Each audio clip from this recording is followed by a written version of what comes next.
Assalamu alaikum students. Today we are going to learn about an apology for poetry. Before this lecture we have learned the biography of Philip Sidney और आज हम part 2 इसका पढ़ेंगे. वो part 1 बनाया था. तो चलिए शुरू करते हैं कि फिलिप सिडनी ने जो ये वर्क है एन अपॉलोजी फॉर पोइट्री वो लिखा था 1580 में और ये पब्लिश हुआ था आफ्टर हिज डेथ 1595 में. फिर हम देखते हैं कि फिलिप सिडनी जो हैं वो एक प्रोमिनेंट फिगर थे एलिज़ाबेथन एज के. उस एज में ये पोइट भी थे, स्कॉलर थे, सोल्जर भी थे और उसके साथ साथ फिलिप सिडनी सोनेटियर भी थे और बहुत ही प्रोमिनेंट पर्सनालिटी थे उस टाइम के. और ये जो है फर्स्ट रेनेसा एज के क्रिटिक थे इंग्लैंड में जिन्होंने क्रिटिसिज्म को स्टार्ट किया था. फिर हम देखते हैं कि अपोलॉजी वर्ड जो है वो लिया गया था कहाँ से, ग्रीक अपोलॉजिया से. ये एक आर्ग्यूमेंट है और डिफेंस में इसका ये मतलब है कि अपोलॉजिया का मीनिंग होता है एन आर्ग्यूमेंट इन डिफेंस. किसी चीज़ का डिफेंड करते हुए, किसी चीज़ को डिफेंड करते हुए उसका आर्ग्यूमेंट लिखना.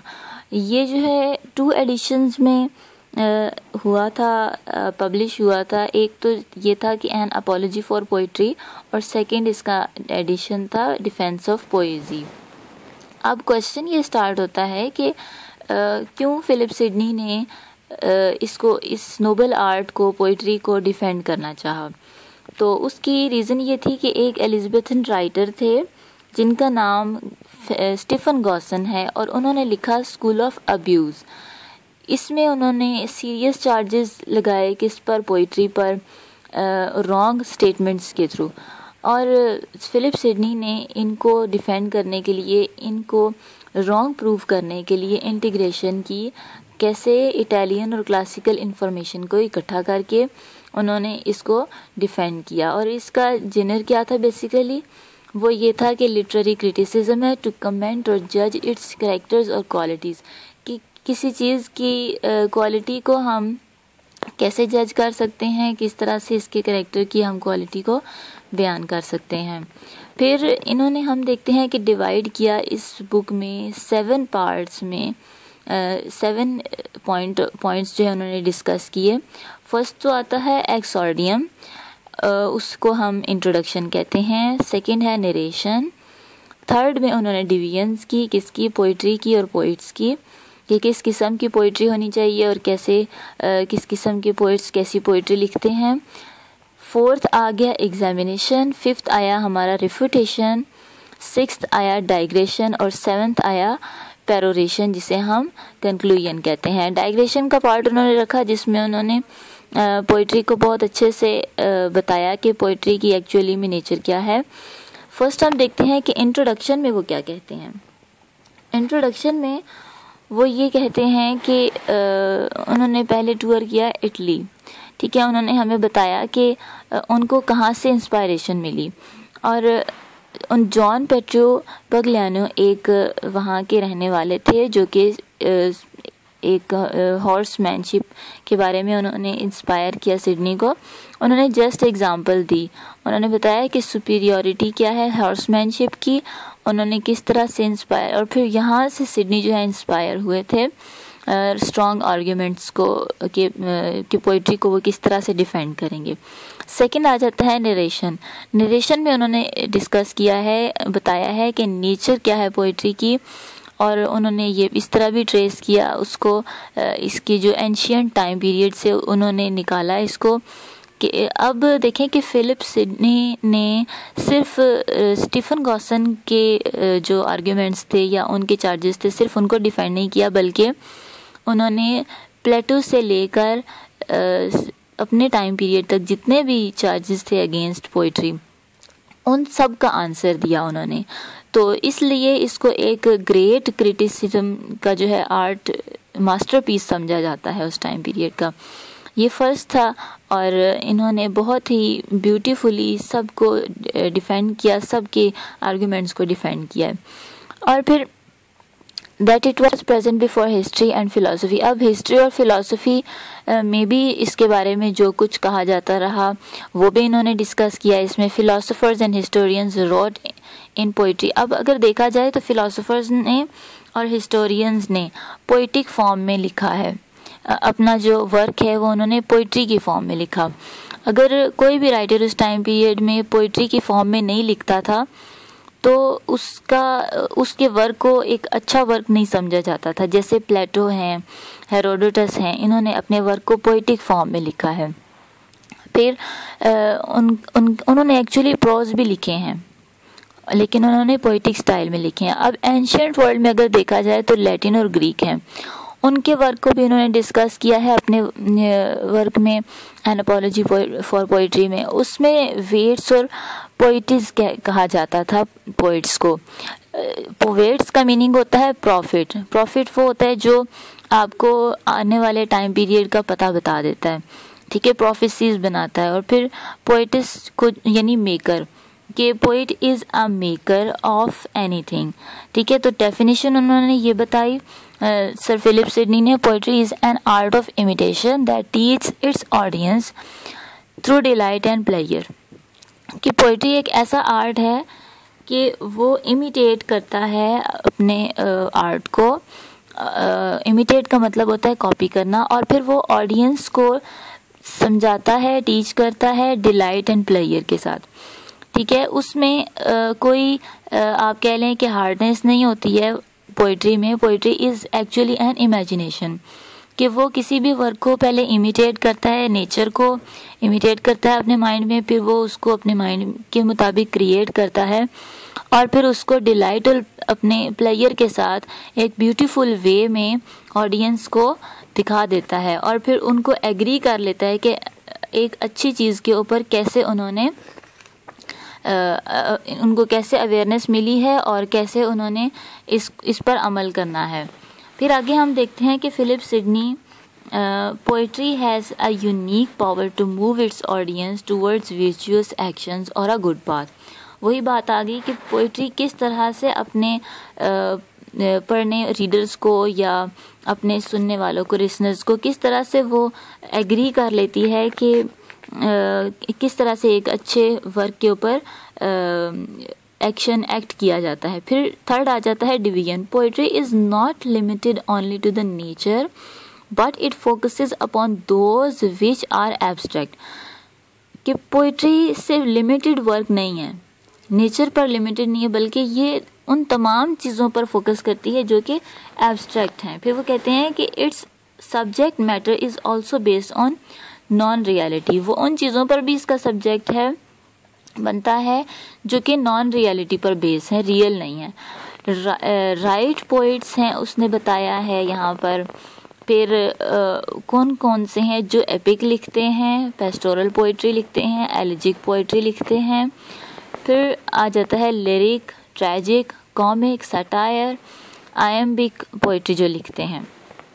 अब एक्चुअली में सबसे ज़्यादा उन्होंने अच्छा किस पोइट्री को माना है वो है एपिक पोइट्री। एपिक पोइट्री में ग्रेट थीम होती है, उसमें ग्रेट कैरेक्टर्स यूज़ किए जाते हैं। एपिक पोइट्री में लॉफ्टी एक स्टोरी होती है, ठीक है, ग्रेट स्टोरी होती है, ग्रेट कैरेक्टर्स होते हैं, इस तरह से उनको परफॉर्म किया जाता है। तो इसलिए क्योंकि ये रिलीजियस पोइट्री होती है, जिसकी वजह से फिलिप सिडनी कहते हैं कि ये अपने ऑडियंसेस को राइट पाथ पर, वर्चुअस एक्शंस पर एक्ट करने के लिए बहुत बेस्ट है, कि ये बहुत ज़्यादा इम्प्रेस करती है अपने लिसनर्स को या ऑडियंस को। फिर वो पेस्टोरल पोइट्री की बात करते हैं। पेस्टोरल पोइट्री जो है वो बिल्कुल सिंपल होती है। इसमें किस चीज़ का एलिमेंट होता है? सॉरो का एलिमेंट होता है, सिंपलनेस का एलिमेंट होता है। फिर एलिजिक पोइट्री कैसी होती है? एलिजिक का मीनिंग होता है कि किसी भी चीज़ पर दुख का इजहार करना, ये या आप कह लें कि एलिजिक पोइट्री नोहा या किसी के बारे में, किसी दुख के बारे में बयान करना, किसी चीज़ के बारे में। सैड पोइट्री, सैड सॉन्ग्स हैं जो कि अराउज करते हैं पिटी को। फिर लिरिक को अगर देखें तो ये क्या करती है, मॉरल एस्पेक्ट्स देती है हमें, ठीक है, ऑनर देती है। लिरिक के थ्रू इनका सर फिलिप सिडनी का ये कहना है कि लिरिक्स जो हैं इनके थ्रू हम बहुत अच्छी तरह से पोइट्री को याद रख सकते हैं, कि लिरिक्स में हमें नरेशन में इंसान को ठीक से याद नहीं रहता है। तो लिरिक एक ऐसा इंस्ट्रूमेंट है पोइट्री का जो कि हमें आसानी से याद रह सकता है। फिर ट्रेजिक पोइट्री है जिसमें एडवाइसेस मिल जाती हैं किसको, किंग्स को और ऑडियंसेस को, कि ट्रेजिडी किस ट्रेजिडी के बारे में एक्चुअली इन्होंने बताया कि ये जो है गोल्डन रूफ बना होता है वीक फाउंडेशन पर, ठीक है, एक वीक फाउंडेशन है जिसके ऊपर गोल्डन रूफ्स बने हुए हैं। तो इसका मतलब ये हुआ कि लाइफ वर्ल्ड में कुछ भी सर्टेन नहीं है, अनसर्टेनिटी ऑफ वर्ल्ड को ट्रेजिडी में डिस्कस किया गया है। फिर उन्होंने बताया कि कॉमिक क्या है, कॉमन एरर्स होते हैं कुछ लोगों के जो उनके ऊपर उनको ठीक करने के लिए उन पर बात की जाती है, तो कॉमेडी ये है। फिर उसके बाद सटायर जो है कॉमन पीपल की फॉलीज होती हैं और उनको वीड्स आउट करना, उसको ख़त्म करना सटायर करके। सटायर अगर जैसे हम देखें कि सटायर अलेक्जेंडर पोप ने लिखा है रेप ऑफ द लॉक, उसमें बहुत ज़्यादा सटायर है। फिर गुलिवर्स ट्रेवल्स में लिखा जॉनथन स्विफ्ट ने कि किस किस्म के लोग थे उस टाइम पीरियड पे, उन्होंने 4 प्लेसेस का ट्रैवल किया और सब कुछ उसमें बताया कि लोगों की क्या फॉलीज हैं, क्या बेवकूफ़ियाँ हैं लोगों की। फिर आ जाती है आयम्बिक पोइट्री। आयम्बिक पोइट्री में एक ओपनली अटैक होता है विक्टनेस पे, ठीक है, कि इसमें कुछ भी हिडन नहीं होता, ये ओपन अटैक होता है। फिर उसके बाद 4th आ जाता है एग्जामिनेशन। एग्जामिनेशन में फिलिप सिडनी ने कंपेयर किया पोइट्री को फ़िलासफ़ी और हिस्ट्री के साथ, कि उसकी एक्चुअली क्या परफॉर्मेंस है पोइट्री की, और पोइट्री इन दोनों से हायर क्यों है। फ़िलासफ़ी को हम देखते हैं ये लिमिटेड है और एब्स्ट्रैक्ट होती है, ठीक है, इसमें पोइट्री जो है मोर इफ़ेक्टिव डल है, बोरिंग है, ये इंसान को बोर कर देती है।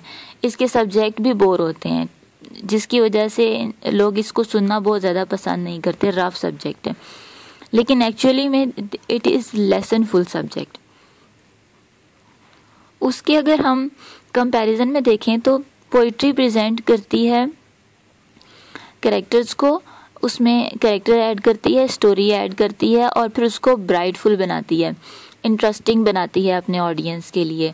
और फिर पोइट्री के थ्रू, डिलाइट के थ्रू, चाहे वो ट्रेजिक है, कॉमिक है, सटायर है, ऑडियंस कुछ ना कुछ उससे सीख लेते हैं एक स्टोरी होने की वजह से। फिर हिस्ट्री के साथ अगर हम इसका कंपैरिजन करें तो हिस्ट्री जो है वो कंक्रीट है। हिस्ट्री सिर्फ हमें क्रोनोलॉजिकली चीज़ों को बता सकती है कि चीज़ें किस टाइम पीरियड में कैसी थीं, लेकिन वो उसमें मज़ीद ऐड नहीं कर सकती हिस्ट्री के उसको कैसा होना चाहिए था और कैसा है वो। ये एक हार्ड जो है सब्जेक्ट है। फ्लेक्सिबिलिटी है पोइट्री में, इसके अगर अगेंस्ट हम देखें तो इंटरेस्टिंग होती है, ठीक है, ब्लेंड एंड एब्स्ट्रैक्ट आइडियाज़ होते हैं, उसमें कंपैरिजन होता है।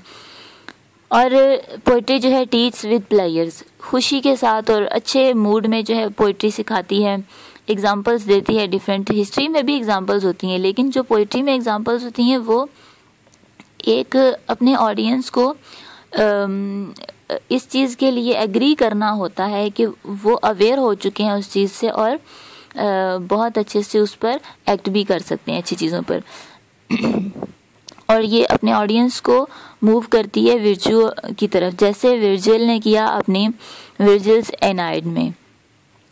फिर 5th आ जाता है रिफ्यूटेशन, जिसमें डिफेंड किया पोइट्री के चार्ज को। स्टीफन गॉसन ने जो चार्ज किया था नंबर 1 तो ये था कि ये सबसे इम्पॉर्टेंट जो है पॉइंट है, सबसे इम्पॉर्टेंट ये रिफ्यूटेशन जो इन्होंने अपनी पोइट्री में यूज़ किया। जैसे कि फर्स्ट उन्होंने कहा था कि poetry is only a waste of time. Second उन्होंने कहा था कि it is mother of lies. Third उन्होंने ये चार्ज किया था कि poetry is nurse of abuse. Fourth उन्होंने ये चार्ज किया था कि Plato banished poets from his ideal republic, और पोइट्स को और उनकी पोइट्री को अपनी आइडियल रिपब्लिक या आइडियल स्टेट से उन्होंने निकाल दिया था। लेकिन जब सिडनी ने रिप्लाई किया तो वो ये था कि पोइट्री जो है वो एक्चुअली सोर्स ऑफ नॉलेज है, ये सबसे डीप सोर्स ऑफ नॉलेज है और सबसे पुराना भी है। सबसे पुराना किस तरह है कि इसको ग्रीक और लैटिन स्कॉलर्स ने बहुत ज़्यादा यूज़ किया, इसको पोइटिक आर्ट को अपनी पोइट्री में नॉलेज को स्प्रेड करने के लिए। फिर सेकंड उन्होंने इसके आंसर में ये कहा कि मोस्ट इफ़ेक्टिव टीचर है ये, कि इसके अलावा इसके बगैर हम लोगों को टीच करना बहुत ही मुश्किल काम है। और थर्ड उन्होंने ये आंसर दिया कि it gives Joy and player, कि ये इंसान को बोरिंग नहीं करती है फ़िलासफ़ी की तरह, बल्कि ये जॉय और प्लेयर प्रोवाइड करती है। नेक्स्ट जो उन्होंने चार्ज किया था उसके आंसर में उन्होंने कहा कि हिस्टोरियन ने जो है ना क्लेम किया कि दे रॉट ट्रूली, हिस्टोरियन ने ये क्लेम किया है, लेकिन पोइट्री जो है क्लेम नहीं करती किसी भी चीज़ के बारे में। जैसे उन्होंने कहा कि it is a mother of lies, तो क्लेम। और फिर उन्होंने जो पोइट हैं उन्होंने अच्छा किया कि उन्होंने क्लेम नहीं किया, किसी भी चीज़ को वो क्लेम नहीं करती, साइंटिफिकली प्रूव होती है। साइंटिफिकली अगर हम देखें तो पोइट्री प्रूव हो जाती है, फैक्ट्स होते हैं इसमें, सब कुछ रियलिटी होती है, नॉन रियलिटी नहीं होती, क्योंकि इसका सब्जेक्ट नॉन रियलिटी भी है, ये नॉन रियलिटी पर भी बात करती है। लेकिन टीचिंग और truth is idle and universal that not based on facts. तो नेक्स्ट जो उन्होंने चार्ज किया था वो ये था कि it is nurse of abuse, source of abuse है, फिर करप्ट है, ये इमोरलिटी है इसमें, ये इमोरलिटी को जो है वो स्प्रेड करती है। जबकि फिलिप सिडनी ने कहा कि poetry never attempts these things, ये सब चीज़ें पोइट्री नहीं करती। It tells about Wars and blood shed, history की बात आ गई, सब कुछ हिस्ट्री में ऐसा ही होता है कि हिस्ट्री, जैसे फिलिप लार्किन की अगर हम पोइट्री देखें तो उन्होंने फर्स्ट वर्ल्ड वॉर और सेकेंड वर्ल्ड वॉर की जो एक प्रॉपर थीम है वो उन्होंने अपनी पोइट्री में बयान की है। और थर्ड उन्होंने ये आंसर दिया कि कंटेन्स मोरालिटी, इसमें इमोरलिटी नहीं है बल्कि इसमें मोरालिटी है, जो कि पीस को बनाती है, पीस अमन कायम करती है, avoids violence and blood shed. तो लोगों को ये समझाती है कि वायलेंस और ब्लड शेड बुरी चीज़ है। जैसे टेड ह्यूज़ ने हमने पढ़ा कि अपनी पोइट्री में वायलेंस को एक सब्जेक्ट एज अ सब्जेक्ट लिया कि एनिमल और मैन में क्या डिफरेंस है। फिर हम देखते हैं कि उन्होंने बताया कि ये इंसान की अपनी विट है जो पोइट्री को अब्यूज़ करती है, पोइट्री ने कभी भी किसी इंसान को अब्यूज़ नहीं किया। तो इसीलिए उन्होंने स्टीफन गॉसन को ये आंसर दिया कि ये आपने जो है स्टीफन गॉसन ने पोइट्री को किया है, अब्यूज़ किया है, बल्कि पोइट्री ने कभी भी स्टीफन गॉसन को अब्यूज़ नहीं किया। फिर उन्होंने ये कहा कि Plato banished who are abusing poetry, उन लोगों को सिर्फ बैनिश किया था जो पोइट्री को अब्यूज़ कर रहे थे। ये रॉन्ग स्टेटमेंट है कि Plato has banished all the poets from his poetry, from his ideal republic और आइडियल स्टेट। तो ऐसा नहीं था, उन लोगों को सिर्फ उन पोइट्स को उनकी पोइट्री को किया था जो करप्ट कर रहे थे सोसाइटी को और मेकिंग इट इमोरल उसको बना रहे थे। और वो उसने खुद भी किसने, प्लेटो ने पोइटिक स्टाइल जो है अपनी पोइट्री अपने वर्क में यूज़ किया है, जो कि Plato himself was a philosopher in his philosophical work, उसने पोइटिक स्टाइल को यूज़ किया है उसको लिखते हुए। फिर हम ये देखते हैं सेकंड लास्ट है डाइग्रेशन में उन्होंने कहा कि बहुत कम लोग हैं जो कि विच आर हैविंग क्वालिटी, किस चीज़ की क्वालिटी है, लिखने की क्वालिटी है। Nothing is wrong with poetry and English literature but playwrights and poets wrote without using harmony और ग्रेस, उनके वर्क में ग्रेस नहीं है जिसकी वजह से वो लाफ्टर बन चुका है, लाफ्टर ऑफ दी चिल्ड्रन, बच्चे जिस तरह हंस रहे होते हैं इस तरह से पोइट्री जो है एक हंसने वाली चीज़ बन चुकी है। एक फ़न बन चुकी है। तो उन्होंने यहाँ पे सजेस्ट किया पोइट्स को, suggest that poets to learn harmoniously, कि कैसे हारमोनियसली लिखा जाता है, ग्रेसफुली कैसे लिखा जाता है और एलिजेंटली कैसे लिखा जाता है। उन्होंने कहा कि पहले उनको सीखना चाहिए और फिर उनको राइटिंग करनी चाहिए। फिर वो हमें बताते हैं कि do not borrow classical words. ये अगेन उन्होंने सजेस्ट किया है पोइट्स को और राइटर्स को कि वो क्लासिकल वर्ड्स को उनको टोटली इमिटेट ना करें, उनको कॉपी ना करें, बल्कि वहाँ से वो कॉपी करके अपने माइंड में क्रिएट करें और फिर ऑडियंस के सामने उसको अपने वर्ड्स में प्रेजेंट करें। फिर लास्ट में उन्होंने कंक्लूजन दिया। कंक्लूजन में वो हमें बताते हैं कि poetry is like an instrument which produces a good literature, कि पोइट्री एक ऐसा टूल है हमारे पास जिससे हम बहुत अच्छे से उसको क्या कर सकते हैं, प्रोड्यूस कर सकते हैं पोइट्री को। फिर इंग्लिश लैंग्वेज के बारे में उसको प्रेज करते हुए वो ये कहते हैं कि इंग्लिश लैंग्वेज जो है वो प्रेज करती है और वेट कर रही है किसका वेट कर रही है, एक स्किलफुल राइटर का, जो कि उसको अच्छी तरह से यूज़ करे और लोगों के सामने उसको प्रेजेंट करे। और फिर लास्ट में वो कहते हैं कि critics should take its argument seriously. Critics के जो आर्ग्यूमेंट्स हैं या क्रिटिक्स पर जो आर्ग्यूमेंट्स हैं दोनों को सीरियसली लेना चाहिए, ताकि वो उसको सीख कर, उसको समझ कर एक अच्छी पोइट्री और अच्छे वर्क को प्रेजेंट कर सकें। तो ये था हमारा आज का lesson, an apology for poetry by sir Philip Sidney. तो होप सो कि आपको ये छोटी सा जो समरी वर्क है आपको पसंद आया होगा। कमेंट कीजिए, लाइक कीजिए और शेयर कीजिए इस चैनल को, लर्निंग साइट को। मिलते हैं नेक्स्ट लेक्चर के साथ। Thank you so much. अल्लाह हाफिज़।